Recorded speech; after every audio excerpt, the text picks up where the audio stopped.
আসসালামু আলাইকুম রহমতুল্লাহি ওয়া বারাকাতুহু। সম্মানিত দর্শক, শেখ হাসিনার পতনের পর পিনাকি ভট্টাচার্যকে নিয়ে এটি আমার প্রথম ভিডিও। যখন আওয়ামী লীগ ক্ষমতায় ছিল তখন জনাব পিনাকিকে নিয়ে আমি বেশ কয়েকটি ভিডিও করেছি। উদ্দেশ্য ছিল তাকে এনলাইটেন করা, তাকে হাইলাইট করা। এর কারণ হলো তিনি যে সময়টিতে এই ইউটিউবে ভিডিও করা শুরু করেন এবং তিনি যে স্টাইলে কথা বলা শুরু করেন সেই স্টাইলটা প্রথম দিকে প্রমিত বাংলায় আমাদের মতো কথা বলতেন এবং তার যে ভিউ এগুলো আমাদের সাথে অনেক কম ছিল। পরবর্তীতে তিনি এটিকে জাস্ট একটা মডার্ন টেকনোলজির মাধ্যমে, ভাষার মাধ্যমে, চিত্রনাট্যের মাধ্যমে, উপস্থাপনার মাধ্যমে এতটা নান্দনিকতা নিয়ে আসেন এবং সেই নান্দনিকতার সঙ্গে সঙ্গে জনপ্রিয় যে বিষয় অর্থাৎ শেখ হাসিনাকে গালাগাল করা, আওয়ামী লীগকে গালাগাল করা, এই বিষয়গুলোকে এখন যে স্টাইলে তিনি করছেন সেই স্টাইলটা যেই মুহূর্তে তিনি শুরু করেন অমনি তার যে ভিউ, তার যে পাঠক, তার যে শ্রোতা, এটা রীতিমতো জ্যামিতিক হারে বাড়তে থাকে এবং তার যত জনপ্রিয়তা বাড়তে থাকে ওই সময়টাতে তিনি ততই সরকারের চক্ষুশূল হয়ে পড়েন এবং তার বিরুদ্ধে বাংলাদেশে যত সম্ভব শেখ হাসিনার পক্ষে যতটা করা সম্ভব অপপ্রচার বলেন, তাকে ব্যান করা বলেন, তার বিরুদ্ধে মামলা মোকদ্দমা সব কিছুই কিন্তু সরকার করেছে। তো যেহেতু আমরা বাংলাদেশে খুব অল্প কয়েকজন লোক পরিবেশ পরিস্থিতি অনুযায়ী আমরা কথা বলে যাচ্ছিলাম এবং তার মধ্যে আমি একজন। যেমন কথা বলেছেন বিএনপির ফজলুর রহমান সাহেব, কথা বলেছেন নুরুল কবির সাহেব, আসিফ নজরুল সাহেব।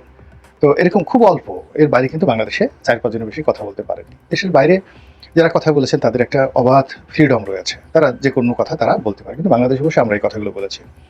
তো সেই কথাগুলো বলতে গিয়ে বাংলাদেশে তখন আমরা যখন কথা বলেছি তখন পিনাকির নাম কোনো মিডিয়াতে উচ্চারণ করা, পত্রিকায় পিনাকি রঞ্জন নামক শব্দগুলো লেখা বা বাংলাদেশে বসে তাকে নিয়ে কৌশলে তার প্রশংসা করে ভিডিও তৈরি করা, এটি একেবারে অসম্ভব একটা বিষয় ছিল।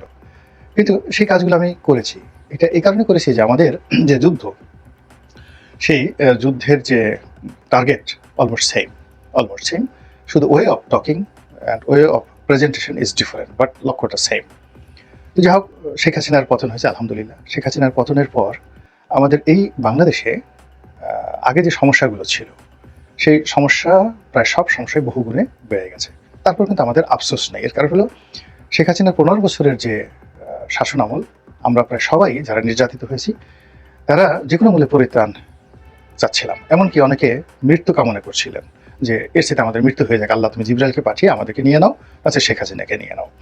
তো শেখ হাসিনা চলে গেছেন, আল্লাহ তাকে ভালো রাখুন, হেদায়েত দান করুন, বেহেশত নসিব করুন, আমরা দোয়া করি।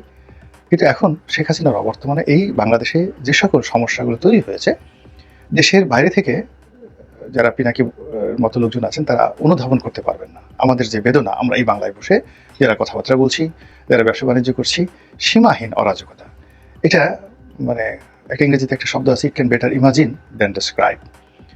কিছু কিছু বিষয় আছে কল্পনা করা যায়, বর্ণনা করা যায় না। তা আমরা যারা ভুক্তভোগী, আমরা এই বিষয়গুলো যেভাবে কল্পনা করতে পারি সেগুলো আমরা বর্ণনা করতে পারি না, আর বাইরে যারা আছেন তারা প্রশ্নই আসে না। তো সেই দিক থেকে এখন এই বাংলাদেশে যা কিছু হচ্ছে সেই অবাধ দৃষ্টিতে মনে হচ্ছে যে সরকারের পেছনে সরকার আছে, তারপর অদৃশ্য অনেকগুলো ক্ষমতা আছে। এখানে তৃতীয় রাষ্ট্র বা ফোর্থ স্টেট, চতুর্থ রাষ্ট্র, ইংরেজিতে যে কথাগুলো আছে সেগুলো খুবই কার্যকর অবস্থায় আমাদের সমাজকে উত্তাল করে তুলছে।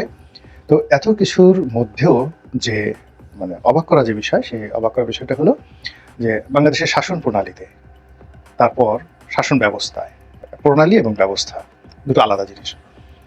এরপর দৈনন্দিন কর্মকাণ্ড এবং আমাদের জাতীয় গুরুত্বপূর্ণ যে সিদ্ধান্তগুলো হচ্ছে সব ক্ষেত্রে প্যারিস প্রবাসী ইউটিউবার জনাব পিনাকি ভট্টাচার্য তিনি খুবই গুরুত্বপূর্ণ ভূমিকা পালন করছেন।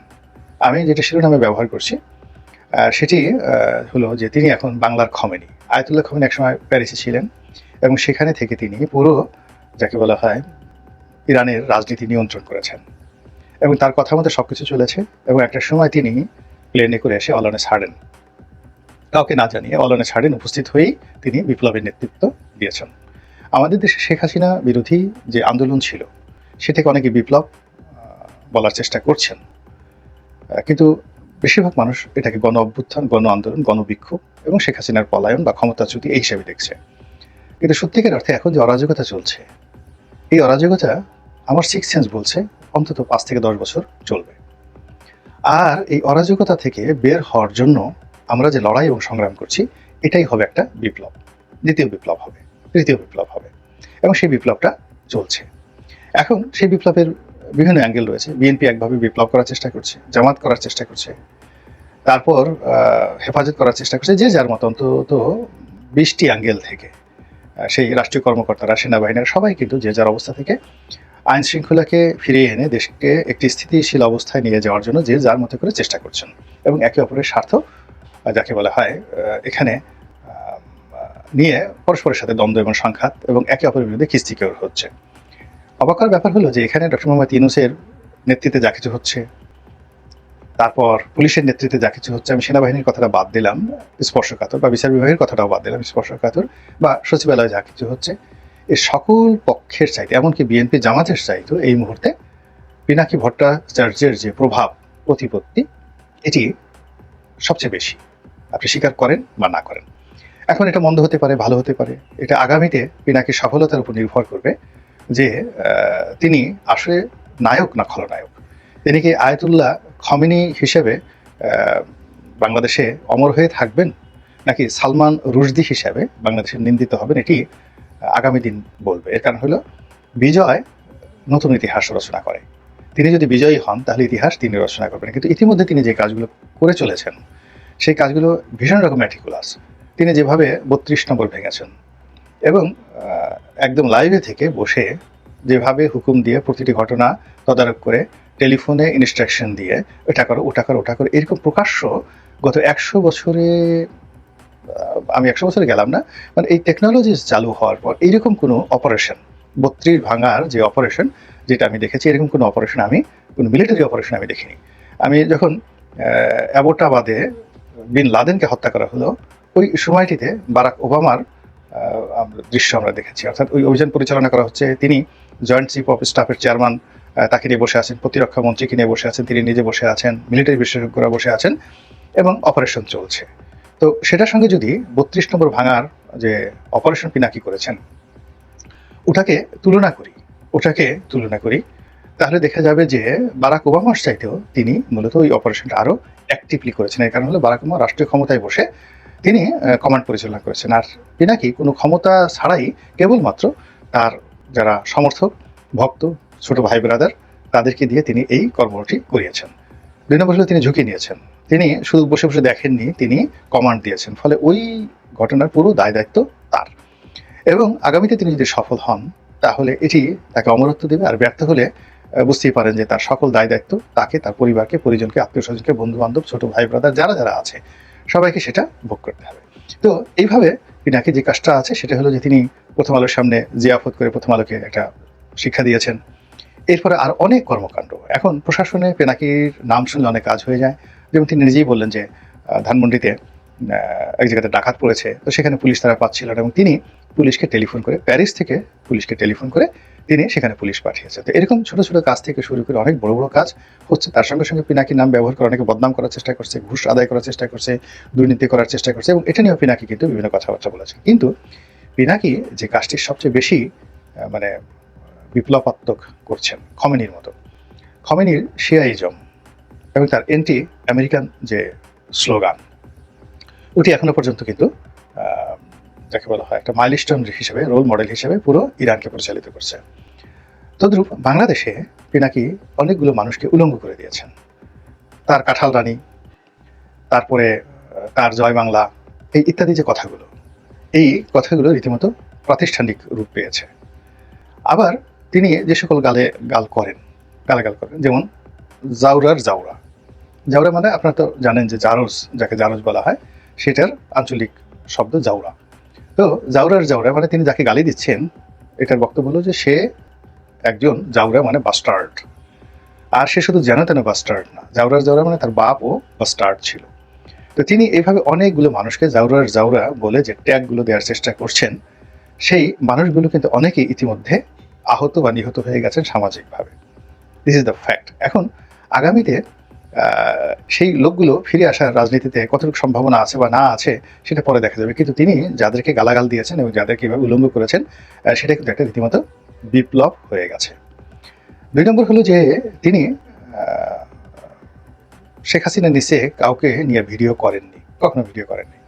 অন্যদেরকে গালি দিয়েছেন, তার ভিডিওর যে ট্রেন্ড এবং টপিক এটা সবসময় শেখ হাসিনা কেন্দ্রিক ছিল।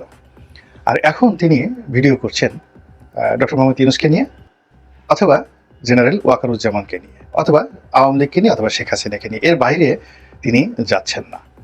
ইট মিনস যে তিনি এটা বিপ্লব করার জন্য যে টার্গেট নিয়ে এগুচ্ছেন এবং যে বিপ্লবী গ্রুপ তিনি তৈরি করছেন দেশে এবং দেশের বাইরে, সেখানে তাকে সাহায্য করার জন্য যেভাবে টাটকা অলি আছে, আবার তাকে সাহায্য করার জন্য দ্য বাস্টার্ড এবং যাকে বলা জাউরের জাউরা, মানে son of A bastard, bastard of the bastard, মানে সেগুলো group of dozens of bastard রয়েছে যারা চিন্তা চেতনায় দেশে দেশের বাইরে তার সৈনিক হিসেবে, তার যাকে বলে পোষ্য হিসাবে, তার ভক্ত হিসেবে তাকে সাহায্য করছেন। তো কাজেই তিনি ম্যাটিকুলাসলি যে কাজগুলো করছেন, যেখানে তাকে তার বলা দরকার তিনি বলছেন, যেখানে তার হুজুর দরকার সেখানে হুজুর বলছেন, যেখানে তার বাস্টার্ড দরকার বাস্টার্ড বলছেন, যেখানে তার পিচ্চি হেলাল দরকার, বেশ কথার কথা বললাম, যেখানে তার সন্ত্রাসী দরকার, যেখানে তার ছোট রাজন দরকার, দাউদ ইব্রাহিম দরকার, প্রায় সব ক্ষেত্রে তিনি যে একটি শক্তিমত্তা অর্জন করে ফেলেছেন, এটি রাষ্ট্রের মধ্যে আর একটা নতুন রাষ্ট্র তৈরি করে ফেলেছে। এবং এটা কিভাবে তৈরি করে ফেলেছে জাস্ট একটা ছোট উদাহরণ দিই, তাহলে আপনারা বুঝতে পারবেন। মসজিদে নামাজ পড়ি, তো আমার পাশে একজন কর্নেল, পদমর্যাদার বিমান বাহিনীর সাবেক কর্মকর্তা, এখন খুব বড় একটা ব্যবসা করেন। তো তার একটা সমস্যা, ভীষণ সমস্যা ক্যান্টনমেন্টের সঙ্গে একটা সমস্যা, বা সরকারি কোনো একটা অফিসে, আমি ঠিক এখন মনে করতে পারছি না। তো তিনি একজন ঊর্ধ্বতন সামরিক কর্মকর্তা, এই মুহূর্তে ভালো পদে আছে, তার ব্যাটসম্যান, তাকে তিনি বললেন। তো তিনি বললেন যে আসলে এটা আমি বললে হবে না, এটা পিনাকি দাদাকে বলতে হবে। তো বললো যে আমার সাথে তো পিনাকির কোনো পরিচয় নাই। তো বল ঠিক আছে, আমি তাকে দিয়ে বলাচ্ছি। এবং সেই লোক তারপরে আমাকে বললো যে আশ্চর্য ঘটনা, যে 24 ঘন্টার মধ্যে আমার সেই কাজটি হয়ে গেল। আমি জাস্ট একটা ইঙ্গিত দিলাম, প্রমাণ যদি চান প্রমাণ দিয়ে দেবো। এইভাবে এই রাষ্ট্র চলছে, এই দেশ চলছে। এবং মিস্টার পিনাকি রঞ্জন চক্রবর্তী, আপনি তাকে যেভাবেই মূল্যায়ন করেন না কেন, তিনি আসলে এখন এই গুরুত্বপূর্ণ ভূমিকা পালন করে চলছেন। মহান আল্লাহ আমাদের সবাইকে হেদায়েত দান করুন এবং হেফাজত করুন। আসসালামু আলাইকুম ওয়া রাহমাতুল্লাহি ওয়া বারাকাতুহু।